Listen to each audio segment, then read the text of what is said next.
then one cannot simply dismiss that claim. One has to look into it and then say, that's the reason why I dismiss it, or suspend judgment, or accept it. What's the proof and evidence for the claim?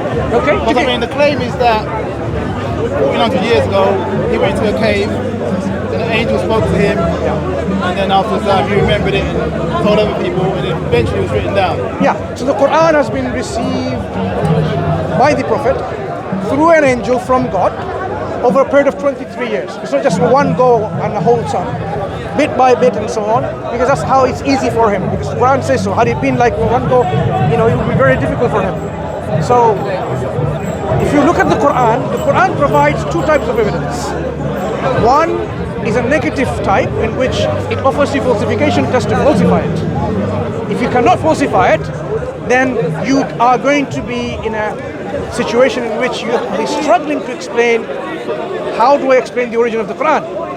And then it provides positive evidence that it's from the Creator, and then linking both, you will say, look, I cannot falsify it, and I cannot not accept, rather than not accept, meaning I have to accept the evidence provides, because it seems to be a sound evidence. To give you example of a falsification test, is the Quran says, if this book was from any other than God, then you would find within it many discrepancies or inconsistencies. Okay? And we expect a book from God should be free from errors, because God should be all knowledgeable, all wise, not making any errors of history, errors of prophecies, mistakes in describing the scientific reality of our world and so on. Because that's what you expect a knowledgeable creator God to have information within it. Let's see some of the things he says. For instance, I might say that, say Muhammad went to the cave 400 years ago, yeah? And an angel spoke to him, right? He didn't know who the angel was at first. He had to ask his cousin or something, isn't it? A Christian cousin. He said that the angel was actually Angel Gabriel, or Gabriel. How would the Christian cousin know this when the Christian cousin wasn't even there? And Muhammad was a bit confused about who it was. So basically on that information, which is not really verified, how would... So, two very, very, very good questions. But two things that comes from here. We're going to talk about a bit of Prophet's modus operandi and understand his psychology in terms of this. If there is a case where someone is an imposter, a fake individual, pretending to be what he's not, pretending to be a prophet, we expect he's not going to come and say, I don't know. He would say, a fake prophet would say, yeah, God spoke to me directly, or the angel spoke to me directly, or something. He would be positive in assertion and making up a claim, rather than saying, I don't know who it was. A fake, the signs of an imposter is this kind of false confidence. They bring out, they're sure what they're talking about, and so on and so forth. Here is someone who doesn't even know this encounter. Who was it? He's not sure. He's afraid. If God was actually wants to speak to him and give him a very important message to the whole of humankind, he wouldn't come out of that case thinking, I don't know who I spoke to, I don't know what happened. Firstly, he might have had an experience. Let's not understand. Didn't know what it was. He has no prior concepts of revelation about God and how he's dealt. His community was a community of worshippers of pagan idols, or some of them inclined to worshipping a creator, not idols. They are called the Hanifs. We are talking about a historical milieu, a context in which there wasn't much of an import of monotheistic understanding there, which was predominant. There were lots of polytheistic mixed understanding. Some groups of Christians, some group of Christians in Najran, some Jews in Medina. That was it. So he had no connection with them, and the community knew he had no connection with them. There's no interactive learning from both or each other, or, one or the other. Historical document. So when God has made him into a prophet, it's a new thing for him. So there's many things that he's learning now through revelation. So when the angel says, I am an angel of God, he's now trying to get a hold of what exactly does it mean to be an angel? What is an angel? And so on and so forth. Remember, these are concepts which are alien to the angel made a mistake himself, because the angel told him to read. No, the angel didn't make a mistake. He said, no, to recite. He said, no, or whatever. The word is, the angel is saying, Iqra, recite, proclaim, read. What he's saying, Ma'ana biqari'. I am not the one who is able to. Because he's not able to read, because what he's asking to read is a divine script, divine revelation. How can he? So the angel then makes him ready. Oh no, you're not really afraid. He hugs him. Yeah. So the angel was a physical being, was he? Yes. In our case, the angels can take physical form. He came, in our understanding, angels can take the form of a human being, like he came in the form of a human being, sat next to the Prophet, his lap on the Prophet's lap, and taught the Prophet and his companions. To the angels, in their real form. All due respect to you, yeah? To me, it sounds like it's made up by someone. Look. No disrespect to you. It just doesn't sound convincing. No problem. We will, take into account. He goes into a cave, and an angel comes and hugs. He says an angel come and hug him. He goes and speaks to his cousin. He doesn't know what happened. And his cousin says it was a. If you look, let's deal with first about being a fake or an imposter. Like that part. He wasn't a fake or imposter. I think he maybe had a real experience. Wait. Know what it was. Stephen, there's few ways of understanding this phenomenon. One is the Prophet Muhammad sallallahu alaihi wasallam, this individual, is a conscious liar, faking, impersonating, pretending to be a prophet, or he's delusional, sincerely thinks he's a prophet. Okay. Do you see the options? But he could have had an experience. There's thousands of millions of people hear voices around their head. That's normal medical condition that people have. That means what? He sincerely thinks he's a prophet. That's what I mean. Yeah. So he's deluded. Your estimation is deluded. Yeah. We can go through each one.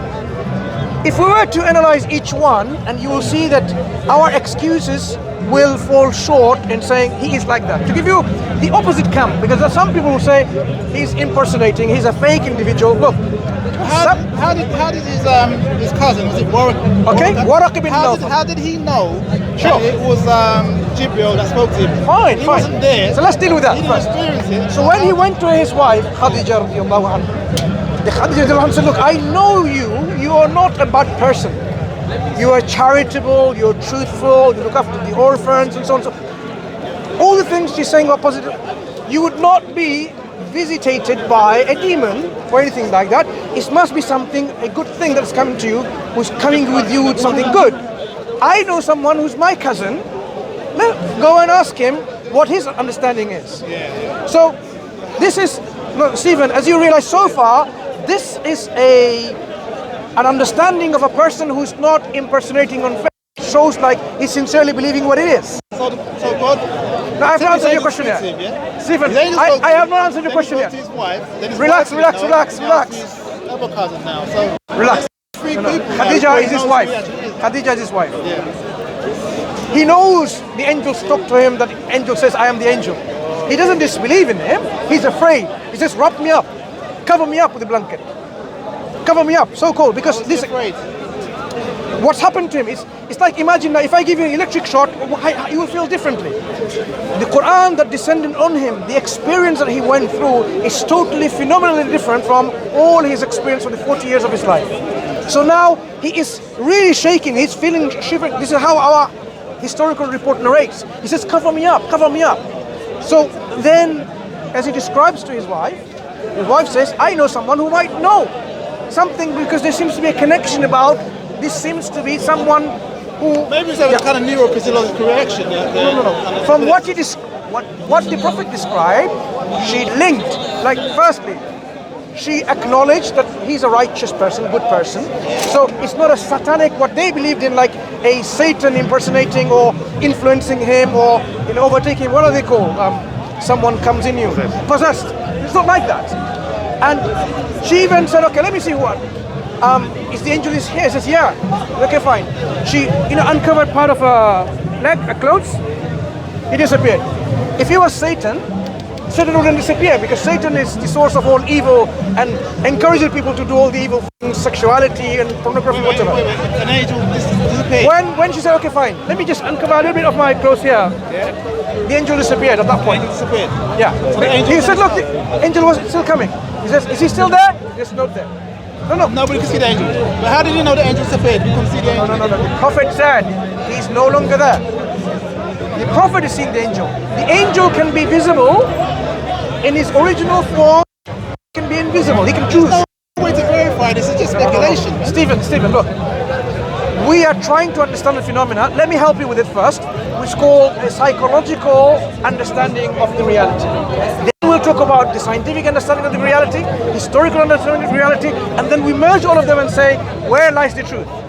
I am doing a psychological analysis now. Firstly, the way our historical report says, she did this, and then the Prophet said, and she is being more and more convinced that this is not some evil spirit, because evil spirits will remain.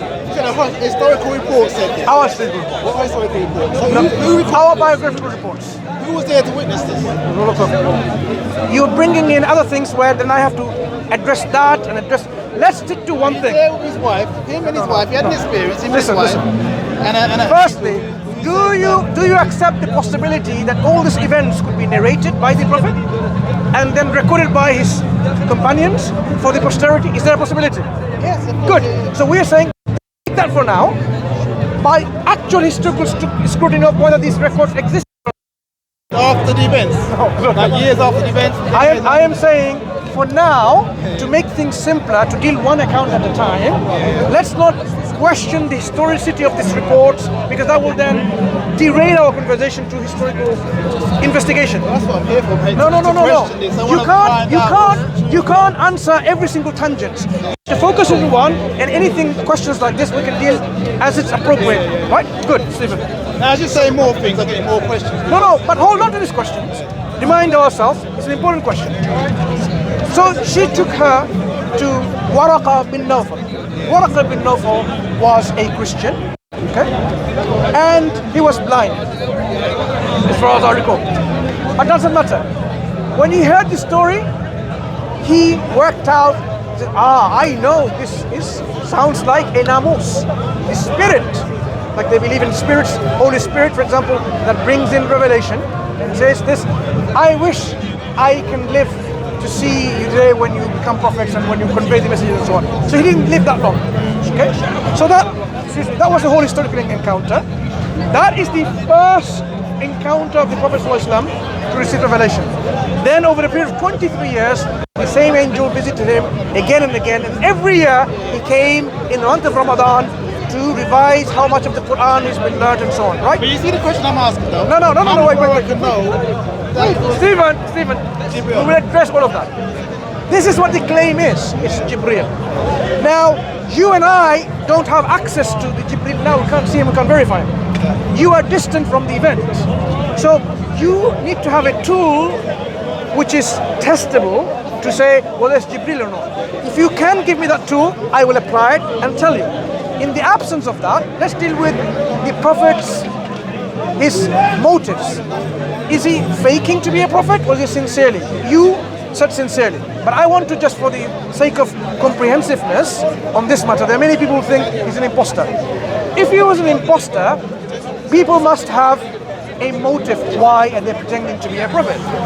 Either is a motive of own selfish motive to be rich, to be wealthy, to be a leader, to be a king, to be the one who has all the benefits and so on. Many things, material gain and desires. It could be a motive. But guess what? Every single one of these can be discounted. Look, they even once said, the polytheist of Mecca, when he started calling people to Islam and to reject the idols, they said, look, what are you after? Do you want money? We will make you the richest person of us. Wait, Stephen. You're going on a bit. Let me have a word in this. He could have maybe they want money, they want material things and anything like that. He was a great guy, yeah? He had an experience. What was his motive? He didn't have any motive. He was actually believed in what he was That's doing. your position. He believed that he was a prophet. Good. From what I understand that. From what his But wife I am said not to dealing him. with your position yet. I'm simply for the benefit for everyone to know that those people who think he's not sincere, and then the motives that he wants to be rich and wealthy and famous, womanizer, whatever, they even asked once, do you want money? We'll make you the richest. Do you want to be our leader? We'll make you the king. Do you want women? Just name them. You can have all of them. He declined all of them. That means... Well, he had 11 wives. No. This is something later on that people came to him, offered them to become his wife, widows, with orphans, old women who are divorced or widowed, and they're saying, and they have no one to look after. Well, most cult leaders nowadays have a lot of wives, you know. You're mixing up. We'll talk about his multiple marriages, and you will agree with me that these were not marriages of convenience. These were marriages to make sure that people are looked after, people are brought together as communities, and so on and so forth. Because his first wife, he married her, was 15 years older than him, and they lived the whole life in this marriage, monogamous marriage, until she passed away. Someone older than him, living all her and his life in marriage. This is a direct refutation of this accusation that he was a What camera is that for? Yeah, a direct refutation of people who think he's someone who's interested in children. I'm not going to even use this. Sexual interest in children. You can clearly see that it doesn't follow. Even in any works of psychology, psychiatrists, if you go there, they will tell you that is not a sign of those kind of individuals who are lusting and always interested in sexual. The Prophet's life. Sex of the 9-year-olds. I am talking about a trait of people who are only interested in sexually in children. Prepubescent children. There are a group of people called with a P word. I don't want to use this word, there's no point. I'm saying that. His life refutes this kind of belief, okay? So, it was not a material gain that he wanted to be nothing. Maybe some kind of thing, he wanted to unite the Arabs. That's why. None of you are concerned, by the way. It's those people. I'll make it short, and I'll come to yours. And he was saying, Allah has chosen Maryam above all the women of the world. What would the Arabs say? How are you uniting the Arabs? You're calling a woman of the world. That's not showing how he's trying to unite, it will disunite it. So it wasn't trying to unite the Arabs for some kind of unity he's claiming to a prophet. So I will leave there for now. I've given you. Can I ask you one question before you talk about it? Yeah? Have you got any doubts at all in what you're saying is true? No. None? None. Don't you think that's a bit kind of like worrying? Because then you close. Do you doubt you exist? Do I doubt I exist? Well, they say I think, therefore I am. No, so I don't doubt. Do you doubt? I don't doubt I exist. Not even a little bit. Oh, I'm here now. Not even a little bit? I'm here now. Good. They say I could be a so now, as you realize, there are certain things we can be pretty much confident in what we believe. Exactly. Yeah. Your existence, you are pretty much 100% convinced with no room for any doubts. Yeah. Likewise, Islam has given us this avenue in which our conviction can be so firmly grounded. So we talked about how Prophet can not be an imposter or a fake individual because there's no motives that you can, describe. Maybe possibility he can be sincerely deceived in thinking that there is a creator of the universe who has sent an angel who spoke to him and so on and so forth. Right? Now, let's address that. Well, can I tell you the doubts that I have? Yeah, go ahead. So, apparently, you believe in the Big Bang, yeah? The Big Bang is just a model of a universe. Well, the time scales.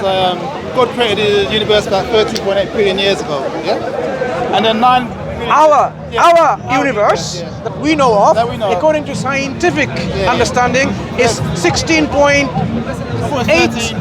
or 13 point something, 8 billion years, is correct. Yeah, and then 9 billion years later, he creates the Earth, yeah? So the Earth is about 4.5 billion years old, yeah? And then he waited another 4.5 billion years, so about 200,000 years ago, to create human beings. Okay. Yeah. He maybe gave the ability to talk and communicate, yeah? And have consciousness and learn language and stuff like that. And then he waited another 190 or 1,000 years. 400 years ago, he gave his message to mankind to a man who can't read and write in a cave. He didn't even know who it was that gave the message. He had to ask a Christian. No, he knew. He just said the Christian said no. The Christian confirmed that don't worry, don't be afraid. We already know how our Creator sends revelation to individuals through this kind of media. But 400 years ago, he gave it to one man in a cave. Yeah? One man. Yeah. And his job is to go and teach it to the whole of the world. Yeah. And that sounds rational to you. That sounds. Yeah, I'll tell you why it sounds rational. There's various ways of our Creator can communicate to individuals. He can communicate to you directly. One man. No. I'm just giving you the mechanism. This is the age of communication. You can talk to anybody on all these cameras. Stephen. You can talk to anybody. Everybody can hear the Creator of the heavens and the earth can communicate to you. Are you listening? The Creator of the heavens and the earth can communicate to every individual directly. That's one way of doing it. He can communicate to people behind the veil without a direct intervention. He can communicate to people in their dreams. He can inspire them otherwise. He can talk to them directly. There are various forms the Creator can communicate, because we believe we are communicating, we are able to, understand and make sense of what we say. So our Creator, to him belongs the highest description. No, it is not reason. It is not unreasonable in any way, shape, or form to think our Creator can communicate. Yeah, not unreasonable. So, the medium of communication. Why were we created? Is the first question we need to ask. Did our Creator create us for a purpose? And what is the purpose? Because that then determines in what form He's going to communicate to us. Does He want for us all to be forced to believe in Him?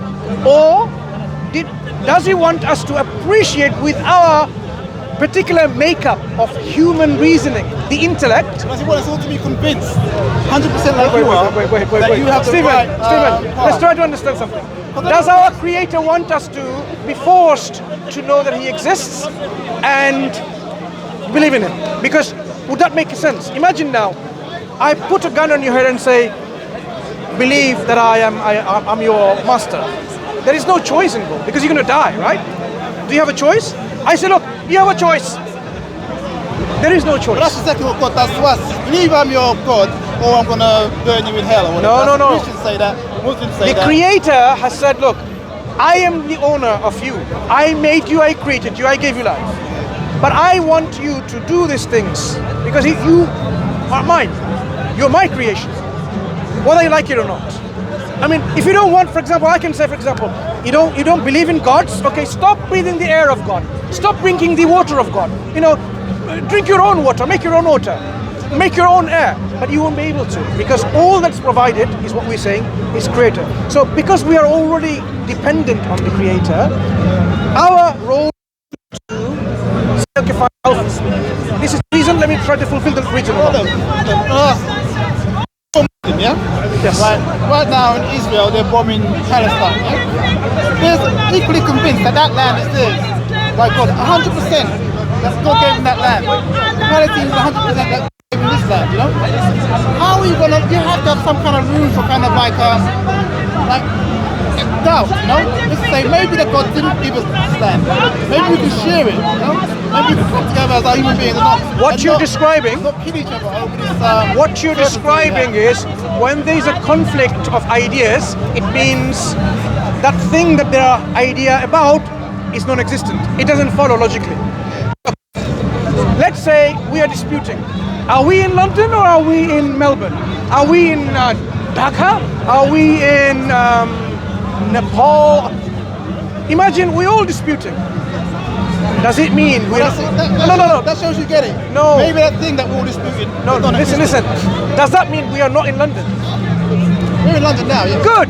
So our dispute where we are is irrelevant to the fact of reality is where we are. People can have mistaken understanding of where we are. Some people say, actually look at New York.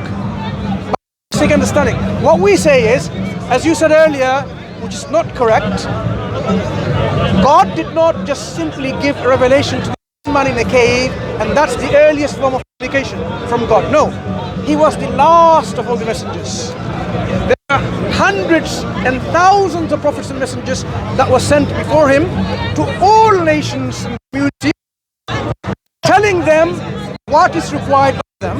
The same message. What message was given to the Mayans and the Aztecs, who at the same time was cutting out people's hearts? What we are saying is, and the North American Indians. Look. If you were to holistically study the world religion, there are certain things that will be the common factor that out of all of it. They believe in something supernatural. Something almighty has the power to answer your prayers.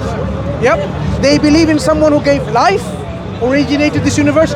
These things are the common denominator of all religions. No, Buddhists don't believe in that. Scientologists don't believe in that. Scientology, you took modern day belief. Buddhism originally was from Hinduism, in which there are creators. What they didn't like in Hinduism is what they then came away from it and they formed this belief. Sikhism, likewise, they didn't like the Hindus, they didn't like the Muslims when they were ruling India and so on and so forth, make their own religion.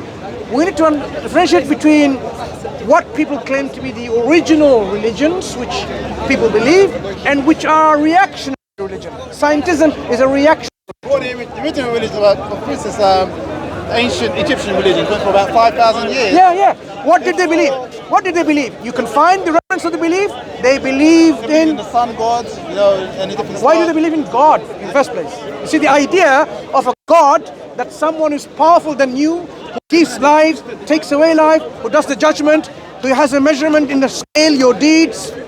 The well-known belief in the Egyptians. We believed in stuff that we didn't understand. Right. No. What I'm saying is, these belief systems were there. So a historian of a religious historian will say, look, it seems like ultimately this was so proliferate.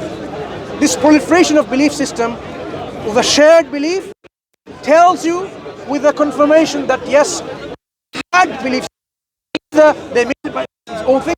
It was already given to. So we believe as Muslims, prophets and messengers were sent. People later on, they then forgot this message or distorted this message. A community may then be given another prophet to bring back. You said thousands of prophets were sent, yeah? Yes, to all nations. What are these thousands of prophets that were sent? Because all you mentioned is the prophets like Moses and ancient Christian or Jewish prophets, yeah? You don't mention any prophets that were in Australia, the Aborigines. What prophets said to the Aborigines? What said to the Quran answers your question. It tells you that these are the prophets Quran mentions. It says some prophets I have not mentioned, others I have not mentioned. Okay, some prophets I have favored, spoken to them directly, given them proofs and miracles, others not. So God is not describing the history of humanity and every single prophet. He's giving you the Quran as the final guidance in which it tells you, I have sent prophets. God says clearly like this. He does not. No. He does not. Look, it is historically proven that people believed in this kind of many things about the world. Animistic beliefs like believed in the wind god and the sun god and the air god. That's the distortion of the truth. And the river god. That's the distortion of the truth. To give you an example of the earliest religions, it kind of evolved to the more monotheistic religions like we have now. Initially it was monotheism, and became polytheistic belief system.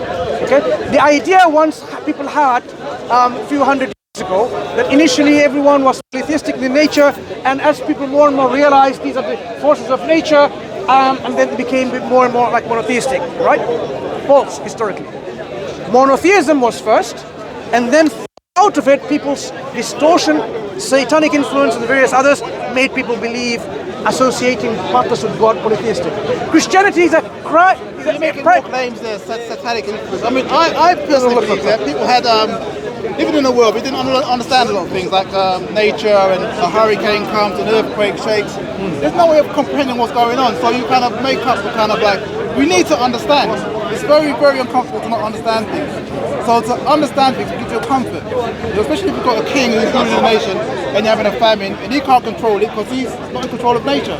So you make up a king which is bigger than him, a higher power that controls everything. The difference between what's been transmitted like this, as you call a distortion of the truth, and when the prophets were there at that time, when the Prophet sallallahu alaihi wasallam, our Prophet Muhammad sallallahu alaihi wasallam, when he did many miraculous things, it wasn't evident against the people that this man is not just an ordinary man. What miraculous things did he do?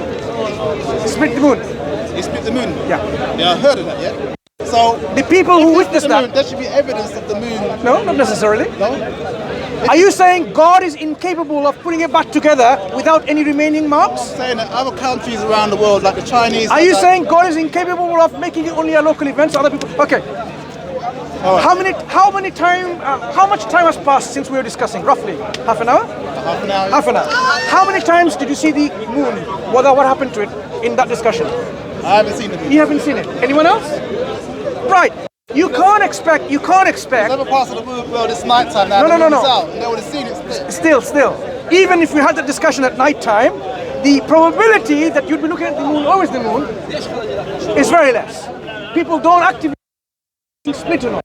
Right? So what? So no. What we're saying is, who says it's not a local event? God is only providing a miracle. Look, what happened is, I am saying at that time, the people who witnessed it, what was their response? Come on, you're an intelligent person. You know it didn't happen. You must know it didn't happen. Come on. Look. Something that's a claim. Yeah? Your mother did not give birth because I haven't seen it. To you. You were never born, I'm Stephen. here, you can see me. No, now. Stephen, I've never seen you being born, so you were not born. It's like that. You see that? We can't do this kind of, education purposes. I wasn't there. Extraordinary You wasn't there. Require extraordinary evidence. And that's why the people at that time, to them, was an extraordinary evidence, because they could see it by themselves. That's why. If you ask me for proof for the Quran's divine origin, I'm going to give you moon splitting, because you and I cannot verify it. Right, let's say. But what I would give rather, Stephen, something that we can test. So that's why, as Muslims, when they give you testable things, they will give you some, cut it yourself and verify it. That's why I mentioned about falsification test. Well, that's about the moon splitting, yeah? Because there's no extra. You can't prove or disprove it. Quranic evidence of the moon splitting. Doesn't have to. Yeah? One man went into a cave, yeah? Spoke to the angel. Doesn't have to. And the angel said Stephen, someone wrote it down. you don't need any extra Quranic evidence. But why should I believe it? There's no evidence. You don't have to. Evidence was evidence for the people at the time. And you don't have to either. Look. This is not an evidence to you. It was evidence to the people at that time. It was a hujjah, we say, evidence against them. But now, when the Quran provides falsification test, I give you one.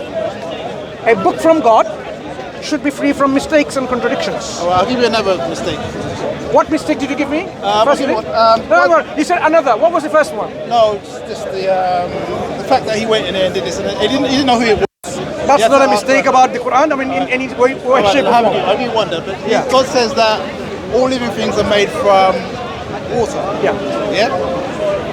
So all living things are made from water. We contain water, but we are carbon based. And another thing is that you have the jinns. Jinns are made from fire. Yes. Yeah. They're not made from water. They're not made from water, correct? Yeah. So how can all living things be made from water if jinns are made? Because from the fire? Quran already the Quranic statement is two types. One is general, and one is specific.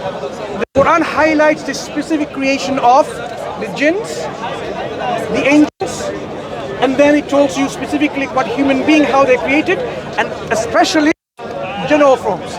Every living thing is from water, and the specifics say the angels are made from what? Some kind of nur, light. The jinns are made from smokeless fire. So these specifics are already covered. Evidence of a jinn that's made from a fire, a creature made from fire. So it contradicts the fact that all living things are made from water, because jinns are living, yeah? I'm just telling you, the Quran gave a general statement and a specific statement. Anything that is exception to the general statement, Quran covered that by saying, yes, the angels were created from there, the angels are not created from water. And the Quran talks about it, how they're created. The angels are living. They're living. Yes. So, understand between where he says that all living things are made from water. These are the exceptions. But they're not. Oh, it's an exception. The Quran, I'm saying that's exactly saying the I general. mean, there was exceptions to this falsification test. It's not about a falsification to exception. The Quran tells you what exceptions are. If the Quran didn't tell what the exceptions are, and it left telling you what the angels are not created from, then you'd have to assume, without any evidence, they're created from water. But if you have a text which says they're created from fire, and the Quran tells you fire, then these are the exceptions the Quran provides. It seems to me like you're making it up as you go. I'm not making it up. And you can't. Look, I'm not here to convince you. I'm not here to convince you. But I'm going to make a rational case for our belief that what I say is sound, and what I say is something that is sensible and reasonable. So when the Quran talks about every living thing, وَجَعَلْنَا مِنَ الْمَاءِ كُلَّ شَيْءٍ حَيٍّ, this refers to the all general things. But when the Quran says we created, خَلَقَ الْجَانَّ مِن مَارِجٍ مِّن نَارٍ, gives you the exception. The Quran gives you the exception. If the Quran, I didn't know what you just said then. and we created the jinns from a smokeless fire, right? مَارِجٍ مِّن نَارٍ. So exception.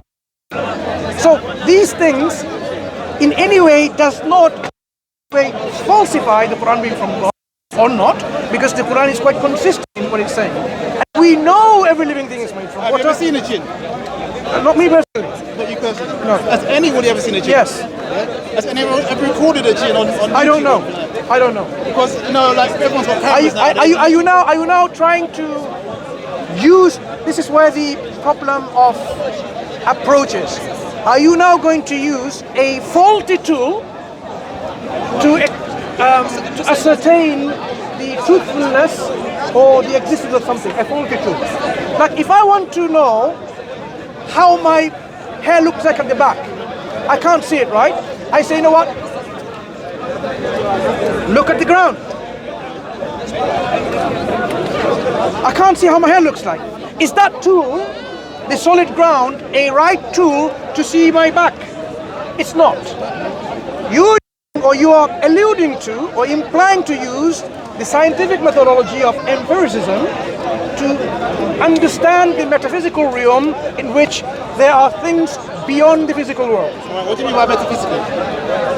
Precisely, not physical. So it's like supernatural. Supernatural. So you can't use a tool to say, like, I'm going to use science to say, you know what? This is the most beautiful woman in London. And I'm going to use a scientific tool. Science is not the right tool for that. But you could just say anything. You could say this is magic. If it doesn't doesn't comport to magic. I would like you, Stephen. I could say I have an invisible dragon, made of fire, at home, or behind, standing next to me. Stephen. And I say you can't use your eyes or size to find it. What I'm asking you, what I'm asking you, Stephen, give me the tool.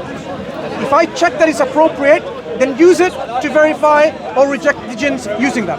Give me a tool which is appropriate for verification of the jinns. Go on. There's no tool you can use to verify something. Then how can you then bring it to test to prove the existence or non-existence of the jinn? If you haven't got a tool to verify it, you can't see it. No, not me. Right? You can't just believe that it exists. You are trying to understand the existence of the jinn. Yeah. But what you need to do, my friend Stephen, use the right tool. Tell me which tool do you have, and I'll tell you whether it's right or not. Well, rationality, rational thinking, rational thoughts, Rational thinking does in no way disprove the existence of jinns. Right, say the story. The story says that the jinns, the shooting stars are there to shoot stars at jinns or something, whatever. That's in the story, isn't it? Not shooting stars, no. God is using the planetary bodies up there and using shihabun thaqib, flaming, fierceful flames from there to drive away, pelt away Satan. To drive away these creatures that are made of fire. You're going to use these stars or flames. Not stars, something from the star. Something from the stars. Yeah. Right, the star, what's so unscientific or irrational about it? It doesn't sound irrational to you. Tell me how. No, I want to know how to you. Look, I'm made of. Look, that sounds rational to you. No, wait. I'm made of what? Flesh. Yeah. So if I pick up a flesh and I throw at you, would you feel it? Yes, I would. Yeah. Right. So if I have something made of fire and use fire to throw on them, can they feel it? Sorry? I don't know. Yes, probably can. They can. Probably can. Good. Yeah. That's being rational. But that's if they exist. So no. You see You are, Stephen. Can I humbly request one thing? I don't mean to disrespect. No. I know you know. Look, I know you're not disrespecting. But one thing is, we should not conflating between two things simultaneously. They cannot exist, and then saying, how do they exist? Exist? Then what? If you're dealing with the assumption, I cannot expect this to happen, that's one thing. You cannot then say, this cannot happen because it doesn't exist. You cannot question another. That's why we have to deal with one thing at a time. So when you said go back to the question, Prophet sincerity, if he was sincerely believing is a prophet, and he brought the Quran, historically we know, this is what we know. You can disregard, not accept that if you want. His community knew he brought up someone who didn't go to a school to be learned in poetry, in literature, and so on and so on. He was like an ordinary unlettered person, right? And this was quite prominent in Arabia. Not everyone was literate. There were many people who were literate, but not everyone was literate. They knew he was one of them. He brings the Quran to them, and he says this is from God. He sincerely believes in your understanding, right? What do we expect from someone who sincerely believing is a prophet, and he produces something? What kind of expectation do we have of that product? Is that product going to say something which is like fantastic, absolutely amazing, or is it going to be just like ordinary? Is it going to say, for example, let me give you an example. Let me give you an example. Amazing if he had wrote it himself. No. Let me give you an example. God could have done a miracle. It is amazing. Look, do you know why it's amazing? Someone who cannot read and write brings a literature which no one can imitate. They say this is the most eloquent in our Arabic language, and yet he doesn't know how to read and write. That is amazing. Other people wrote it. Because look, if he wrote it, they say, you know how to read, how to write. You composed it. But and they know he doesn't. Imagine someone who's not gone to medical, never learned about anatomy and physiology, never learned about pharmacology, so about drugs operate, never learned anything about physiology, how the body functions or work, different things. And then he says, you know what? I can perform heart bypass without anesthetics, and not even a blood loss will be done while he's awake. And he demonstrates that he does. I'm giving a hypothetical example. If he did that, it would have been amazing. If he did that, it would be an amazing thing to whom? The medical profession. This guy doesn't have any knowledge of anatomy, pharmacology, anything, and he produces surgery like this. Amazing. How does he do that? It would be amazing. That's precisely what the Prophet brought as the Quran. He doesn't know how to read and write. He doesn't know the Bible, the scripture, the Arabic Bible came as a Bible about, 20 years, 100 years later. Does it talk about the germ theory of disease, or does it talk about viruses? No. Does it talk about anything like that? No. We need to take what is testable, not what is not testable.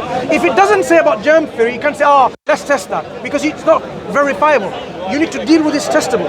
So when the Quran brought and gave you information about the deepest secrets of someone's heart, even the outcome of their thinking, you will say, how is that possible? Imagine now, it tells you no. Tell me something that the Quran says, which he couldn't have known. The Quran says to the people, فَتَمَنَّوُا الْمَوْتِ.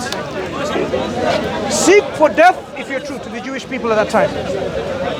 But you will never seek for it. Abadan, you will never seek for death. Look at the affirmation and assertion with this confidence. There were many Jewish people there. When they heard this, all the Quran is saying, just seek, make me die. Of course, they have a belief in God. Guess what? Historically speaking, not a single Jew during that pronouncement revelation said, God, make me die. How did the Quran know with this level of certainty, with this affirmation?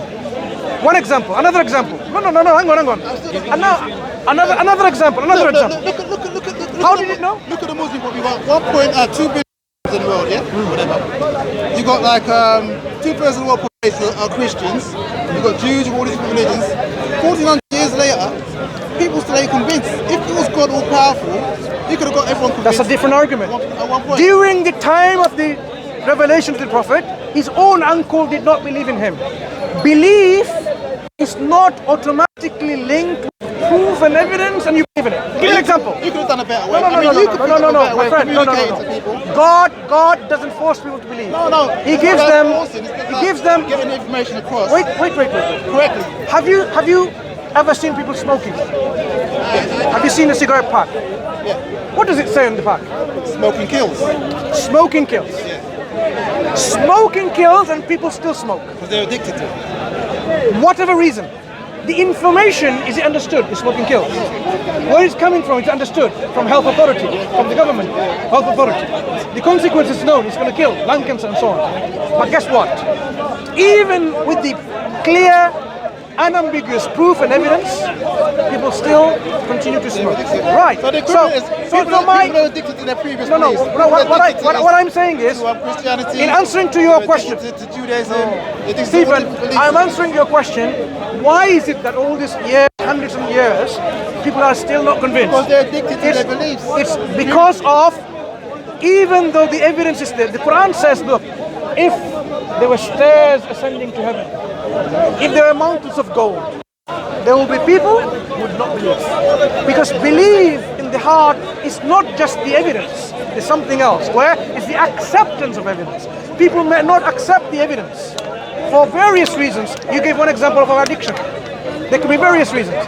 So I am saying, the Prophet, when the Prophet brought the Quran, and the Quran says to Jewish people, you would not long for death, and they didn't, that was a chance to destroy the Quran's veracity. God, someone says, God, listen, please. And it's easy that please, Stephen, listen.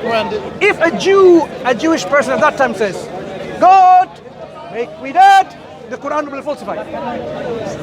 Quran says in one of the chapters of the Quran that someone called, a nickname, Abu Lahab, will go to hellfire, meaning he will die as a disbeliever. When this chapter was revealed, this individual lived for 10 more years. He had 10 years of opportunity to disprove the Quran and Islam just like that. All he had to do is to come up in public and say, Ashhadu la ilaha illallah wa ashhadu anna Muhammadan Rasulullah. I bear witness that there is no God worthy of worship, and I bear witness that Muhammad is the messenger of Allah. Wait. Right now. Wait. Stephen, can I tell you what it is? Stephen, I am addressing your point. I will. I can just tell you what I will take. I can tell you right now. Bro. I am giving you an example to answer your question that he may be sincerely deluded. I am saying a sincerely deluded person cannot bring a book in which it talks about people's outcome of their thought process. Like it says, you will never become Muslim. 10 years this man could have, out of hypocrisy, outward hypocrisy, inward disbelief, he could just say, I'm a Muslim. If he did that, you know what would have happened? Islam would have been crumbled. Because the Quran says he's going to go to hell, he says, I'm a Muslim. That's one man. Wait. No one will witness that. No. I'm saying during that time, I'm giving you historical information about the Quran. That information could have falsified Islam, falsified Quran. So this kind of particular confidence in asserting something cannot come from someone who is just simply deluded with belief, because that could have been easily disproven. When the Quran says, oh, the Romans have been defeated, but they will regain victory again, likewise another example. What is it that you said that you can believe right now? I can tell you what we believe. Go ahead. Make sure it's the best example. All right, so something that he's already done before. You know he's done it already, so you know he can do it. Yeah? So it's 8:15 now. So he said at 8:30 p.m. British time, I'm going to split the moon in half. We've got cameras here. You've got all these. Who's going to split the moon in half? Allah is going to split the moon in half to prove that he exists. Where's the prophet? Huh? Where's the prophet? The prophet. Miracles done by the prophets. Where's the prophet? All right, then he's going to make you a prophet. No, I'm not a prophet. He's going to make you a prophet. Sorry, no. Don't bring your hypotheticals. I'm just saying, if this happened at 8:30 wait. on Sky News, BBC News, look. the moon split in half. Your approach is faulty. I'll tell you why. I'll tell you why it's faulty.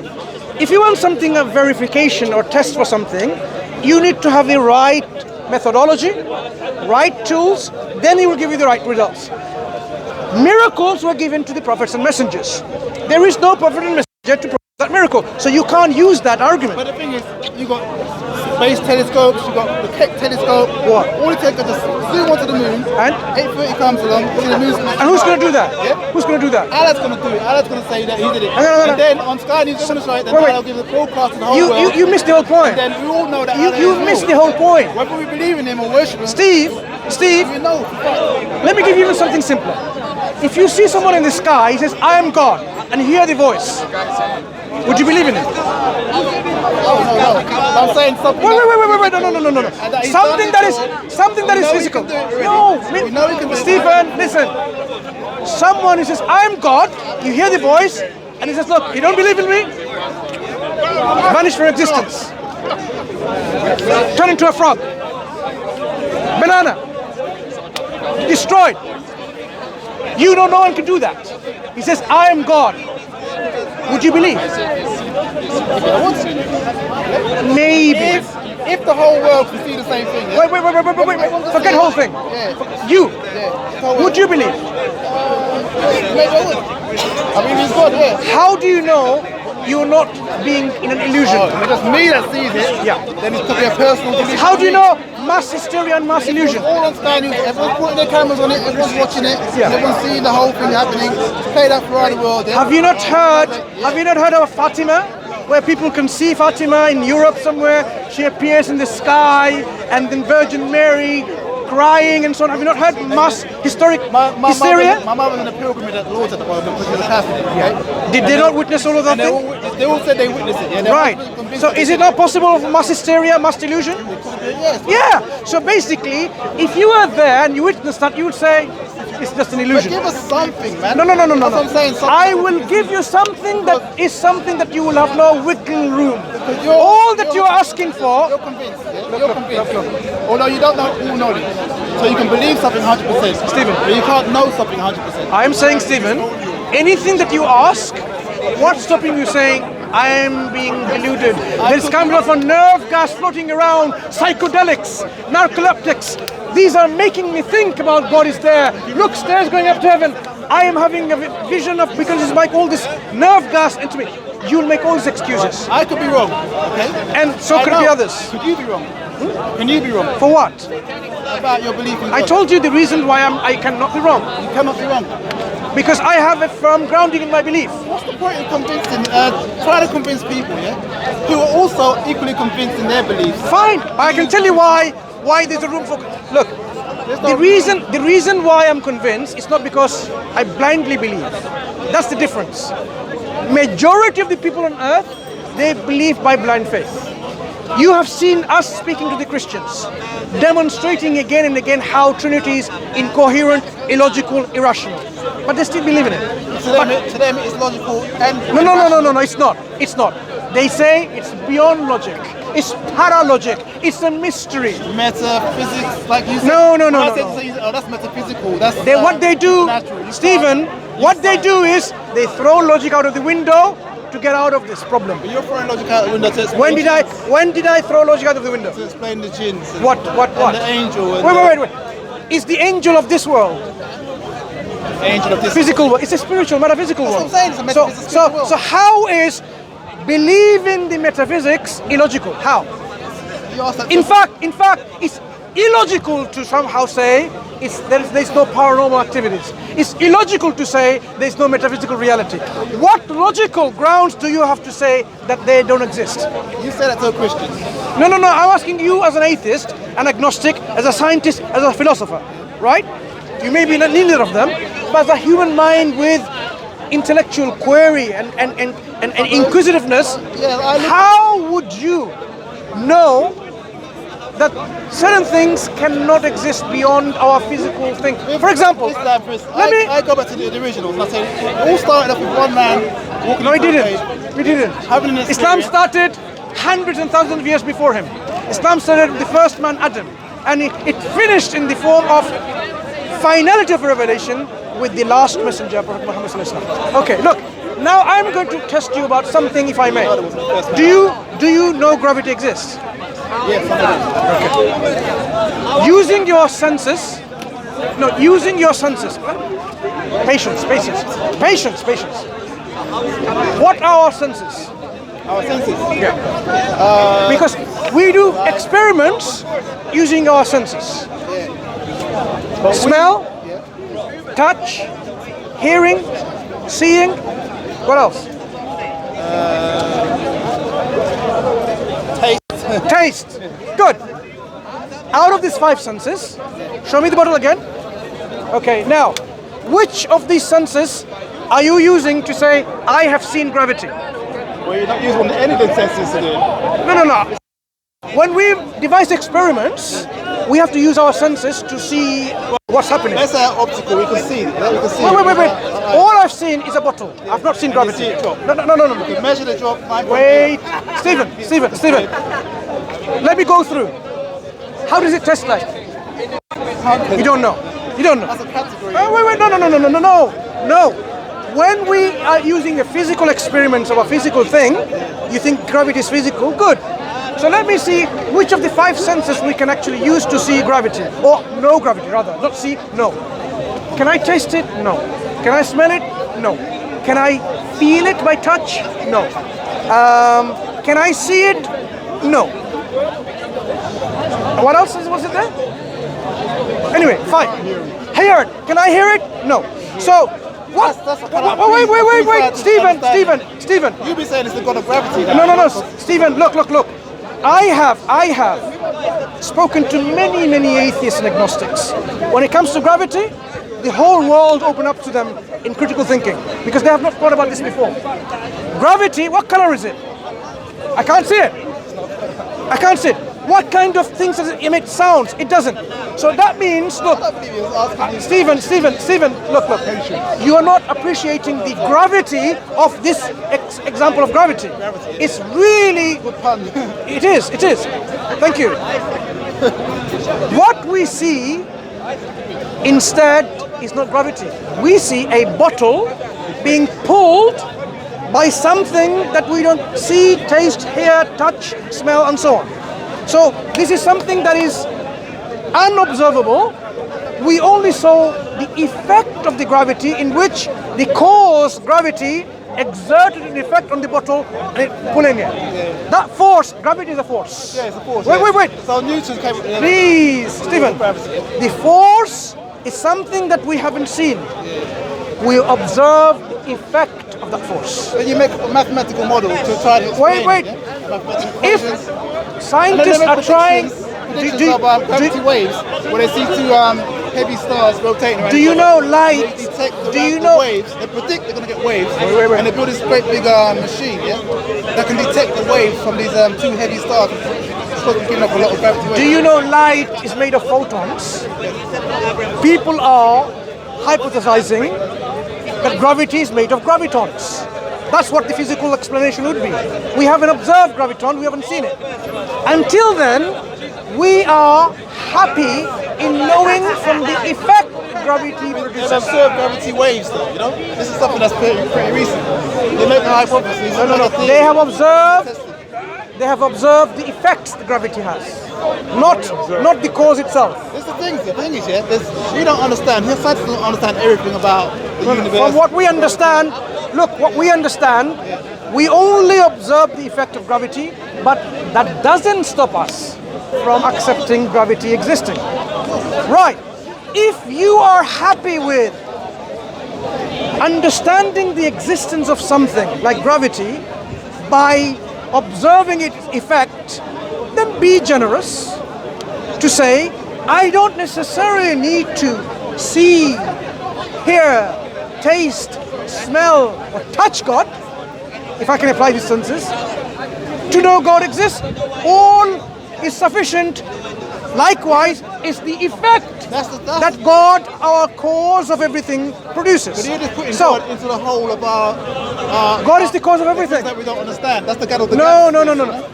Gravity of gaps. We won't understand everything about gravity. It's not gravity. It's the invisible green monkey that was pulling your bottle. I would admit that I don't understand everything about gravity. Stephen, you know what pulled your bottle?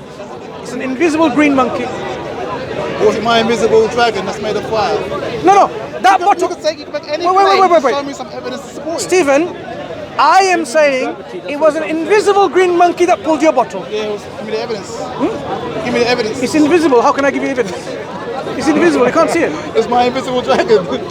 So do you believe in so do you believe in my invisible green monkey? Do you believe my invisible dragon? You know? No, you don't. You need to have. Wait. Support your. Because something is pulling it, I am giving you a hypothetical reason for that phenomena. I am saying it's a green invisible monkey.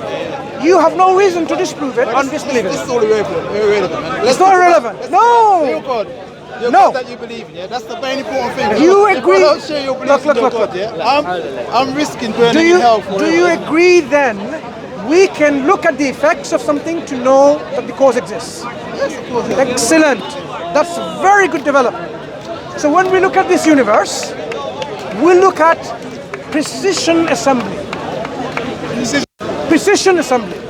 We have like meteorites and asteroids flying around, hitting planets and hitting the Earth. To give you an example of the tree behind you, the tree behind me, precision assembly.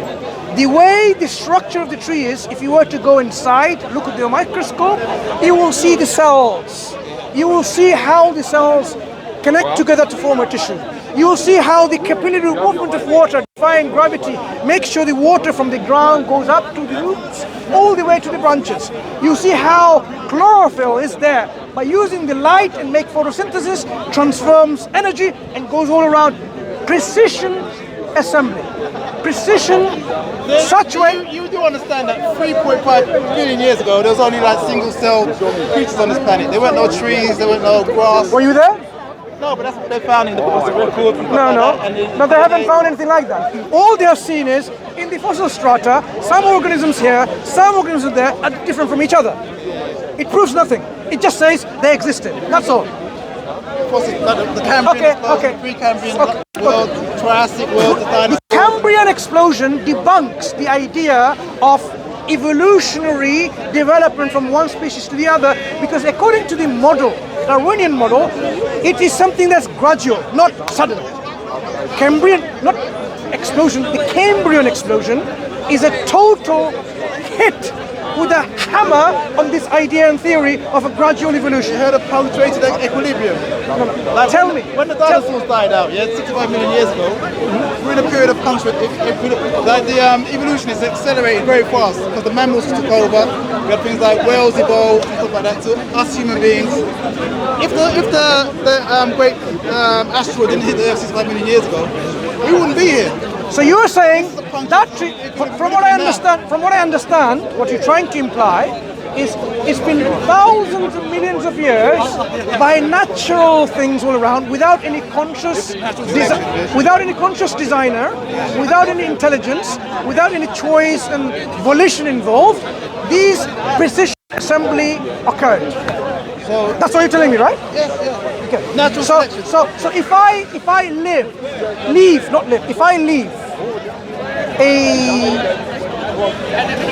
a bunch of English letters of the alphabet, and I have a machine that it keeps throwing on the wall, throwing on the floor. It's there. Power source is there, solar and mechanical, electric, what's this called? Water. All this water, so that it doesn't never lose energy for a long time. Do I expect these kind of letters to come together by no intelligence, no assembler, and eventually it provides information to the level of complexity that it's like it says it. It says like this. It produces this. Look. Wait. Excuse me. I know where you're going with that. No. Excuse me. Listen. No. Wait. And the information it produces is this. This is how you to make energy that will never run out. You can do that in a test tube, and it gives you a formula, and so on. Do you think this kind of information can just come by this throwing of the letters over time, when there is air, there is temperature, there is humidity, there's some kind of wind speed? Is that possible? I'm sure you know about natural selection, isn't it? Hang on. Let me take my example, and then I'll go to natural selection. Because nature is blind, by the way, not intelligent. So So in my example, would that information ever be produced in the future? No, good. Because it's so precise and so much in terms of its complexity that we can't imagine it to happen. Now, you have nature. Nature is blind, meaning what? It doesn't have any consciousness itself. It doesn't know that it exists. It doesn't know that it should make something like this. Imagine now it wants to make a mousetrap. A mousetrap. Would it ever succeed in making a mousetrap? You had natural selection. Yeah, you have natural selection. If you had No problem. mouse can get trapped in anything, you know. No. A mousetrap is such a device in which, when all the components are together functional, only then works. If you miss the spring, it doesn't work. If you miss the base, it doesn't work. If you miss the thing that... So you had a simple mousetrap. No. A mousetrap that traps a mouse. No, that works. Yeah. And then afterwards, like 99% of all the other ones didn't work. No. A mousetrap... Look. That one that did work, yeah? It had a little bit more extra complexity to it, yeah? Oh, wait. Well. So you're bringing Mother Nature in. No. Slight. Start with the basics. So you have now, this universe exists. Go back, maybe multiverse. Go back, the laws of the universe. I'm not talking about multiple. Okay, good. The laws that made the inflation and explosion possible, the Big Bang. The laws. The laws by themselves, just like the concept red. Red doesn't exist. Red exists in something. Red apple, red couch, red shirt. Yeah. Red by itself, no physical existence. Frequency of white light. No, that's something physical. About light. You're describing light by that color. So, laws by themselves, they cannot just simply exist. So how does it then enforce the rule of that law in the natural world? Let's start with that. Well, you're talking about... Enough of our fairy tales. Let's now be real. You're talking about prescriptive laws, yeah? Well, what we can do is have descriptive laws. Just describe what we see and no, you missed the point. The laws of attraction. Electromagnetism. You know there's weak force, strong force, electromagnetic force, right? Yeah. Okay? Maybe gravitational and so on, another one. Ultimately they're trying to say the unifying force, one force. These have certain inherent axiomatic, meaning it's given, laws and properties, which applies. Because of that law, the universe behaves in this manner. Now, how is this law applied? How does it know it's applied? Who applies it? The law themselves don't know that it exists. Yeah, it's supposedly there in existence, but how does it know to enforce it? Who's enforcing it? Who's enforcing it? Yes. You're implying that it's a person or I'm asking, how is a law being enforced? Well, you're talking about prescriptive laws, enforcing a prescriptive law. What do you mean prescriptive and descriptive? When you talk about scientific laws, when I'm talking about, no. Laws are there which does things. It makes things attract to each other, like gravitons pull things to each other. The heavy object pulls the lighter objects and so on. That law is being applied. What is applying that law? Enough of fairy tales. Let's go to say like the law of thermodynamics. Yeah, that's one of the laws that with the major fundamental laws. Yeah, first law is energy cannot be created or destroyed. Where did that come from? In a closed system. Where did that come from? That's one of the observed laws. Wait. Where did that come from? Where did that come from? That's a descriptive law of what we see. It's not a prescribed law. Does that, okay, now answer the question. Energy, did it always exist? Yes, that's what he said, the first law, it cannot be created nor destroyed. Good. So energy always existed. This energy transforms things into existence. Energy could transform into matter. That energy transformed and assembled everything later. Does this energy know it's conscious? Well, you know the equation, E equals mc squared, Yeah. Energy equals matter times speed of light squared. Sure. So you can see that matter is in the equation. You have matter. That law comes from where? It's one of the laws that we described. No. We've discovered that law. Yeah. That law originated from where? say it originated from somewhere. It was there. No, it's something. It could be wrong. No. Einstein was wrong. Wait. So it's like we're just. We have discovered a law. Yeah. What is the origin of this law? Not discovery, the origin. We don't know. But we do know that. Look. Either of a lawgiver. Not necessarily. You could say a lawgiver, a person or thing with a brain that thinks and makes laws. Something that is enforcing we know that, look, E equals MC squared, not MC over 3. It's a precise law. That law to be there in the first place, I will ask, why is it there in the first place? How did it get there? Is it always there? So would you actually say, I don't know? Because there's a lot of things that we don't know. I don't know, it's not an answer. Right, when you go, look, I can appreciate that, but it's not the right answer. Right. When I go, let me tell you, Stephen, why. When you go to an exam, 10 questions. You don't know the answer, you say, you know what? For every single question you say, I don't know. At the end of the day, when the exam question is marked, do you expect to get 100% marks? No, because you give the right answer. But let's say you was taking an exam 4 years ago, yeah? And they asked, how does the sun burn? One of your questions. What makes the sun burn? I'm not going to go to a peripheral discussion. Nobody knew because nobody knew about nuclear fusion. So the correct answer would be, I don't know. Why does something exist rather than nothing? Because energy has always been there. That's as far as we know. Energy has always been there, and it made things in the future, like now, from the past, in an assembly which is organized and complex. Yeah?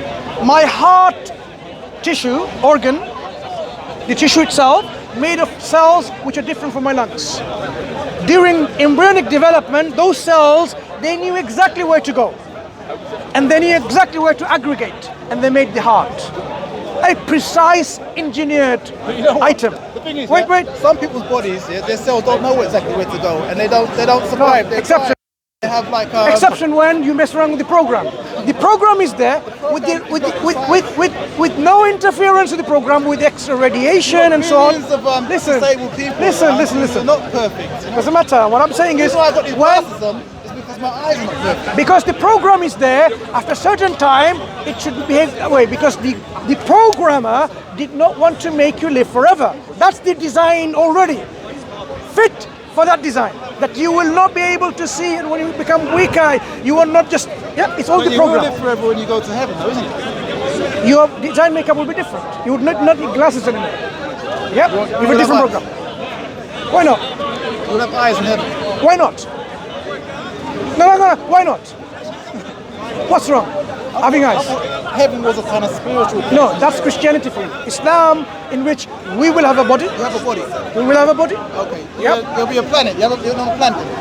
Because you have a body, you need to have a planet to walk on. There will be an existent heaven where you can have your own gardens and you can have your own rivers, you can have your own palaces, you can have what you desire. You have your own planet. You can have what you desire. So, what's so illogical about it? But that's what Mormons say. Mormonism, that you have your own planet. Yeah, it doesn't matter.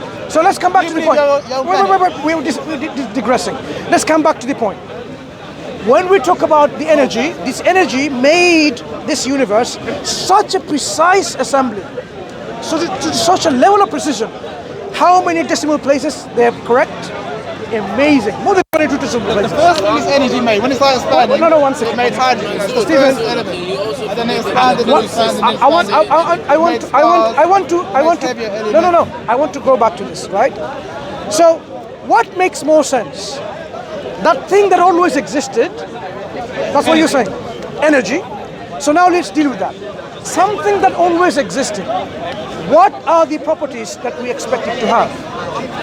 Well, what they say is that the singularity was before the universe. It expanded from the singularity.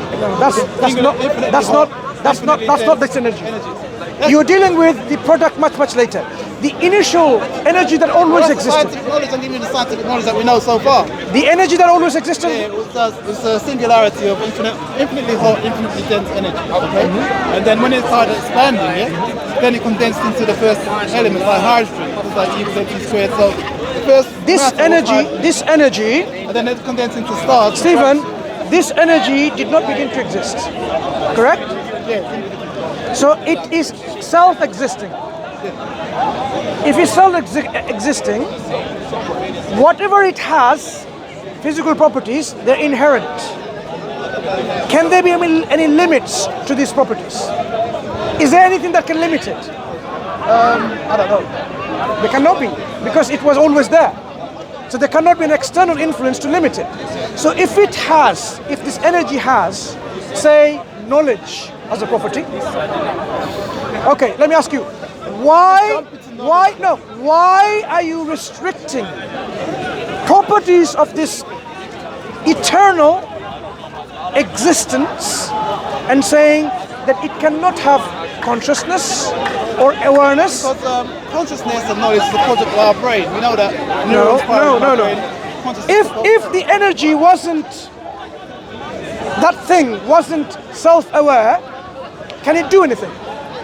Can it do anything? I don't know. It can't. It doesn't even know it exists. We know that when it starts expanding. No. The expansion itself is not going to happen because it doesn't know it exists. How can it expand? We know the universe is still expanding. Stephen, you're not listening. If this energy doesn't even know that it exists itself, it cannot then expand. It doesn't know that, oh, let me expand, because it doesn't know it exists. Maybe it's a natural process. No, listen. Maybe it's... If the energy is not self-aware, because it doesn't know it exists, it cannot then will to say, let me self-expand. Are you 100% certain of that? Energy has a limitation as well. Look, you got to realise that you can't be 100% certain about everything, because people didn't know. This bottle that you People said. didn't know what made the sun burn 200 years ago. And you can say, oh, I'm 100% certain that sun is a god. And people believe that for thousands of years, until they discover nuclear fusion. Is this bottle conscious? No, it's not conscious. Right. Can it make a watch like that? No, it can't. Why? Why not? Well, because it's not conscious. It doesn't, Right. Does it know it exists? No, it doesn't know it. If it doesn't know it exists, can it do anything? No, it cannot. No. If the energy doesn't even know that it exists, can it do anything? No, it can't. Exactly. So since something happened from the energy, from that point, original point or some point, that then things proceeded to happen and got organized to such a precision. You can say, then I could be wrong about that as well, because you could say, does the sun know it exists? You say, does the sun know it exists? No, it doesn't. But can it do anything? The sun is only doing what it's programmed to do. Programmed to do. How did they program the sun? That's why I'm saying. That's what I'm saying. We know that the sun forms naturally from dust The cloud. sun is natural. If the energy was not self-aware, then nothing will happen. Nothing will be done because it doesn't know. For a fact. You cannot say that. I just gave you an example. There's a lot of things that we don't understand. No. I understand, and you understand too. There's unknown unknowns. There's things we know we don't know. There's things we don't know we don't know. Like for instance, dark energy. We know something that doesn't have any awareness. How can it even intend to do anything?